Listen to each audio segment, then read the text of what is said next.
ஸ்ரீராமருடைய காலம் இந்த உலகத்தில் முடிவுக்கு வரும்பொழுது அவருடைய உடலில் இருந்து உயிரை பிரிக்க யம தர்மராஜா வருகிறார். ஆனால் அவரை அயோத்திக்கு கூட வர முடியாதபடி அனுமன் தடுத்து கொண்டிருக்கிறார். அனுமனை திசை திருப்ப ராமன் தன்னுடைய மோதிரத்தை ஒரு பாறையின் விரிசலில் போட்டு விடுகிறார்.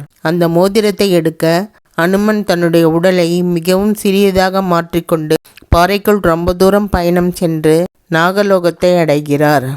அங்கு பிறப்பு மற்றும் இறப்பின் தாத்பரியம் அறிந்த நாகராஜனை பார்க்கிறார். அவரை பார்த்து ராமருடைய மோதிரம் எங்கிருக்கிறது என்று கேட்கிறார்.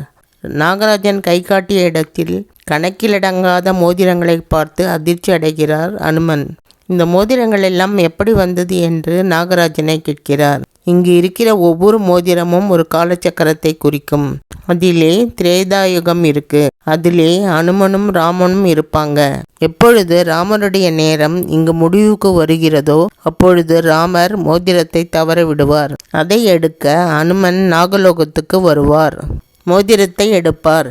திரும்ப பூலோகத்துக்கு போகும்பொழுது யமன் ராமரை கூட்டிக் கொண்டு போயிருப்பார் அப்படின்னு நாகராஜன் சொல்கிறார். அதை கேட்டு நிலை குலைந்து போன அனுமன் காலச்சக்கரத்தின் உண்மையை புரிந்து கொண்டு தன் உயிருக்கு மேலான ராமரை விட்டு கொடுக்கிறார்.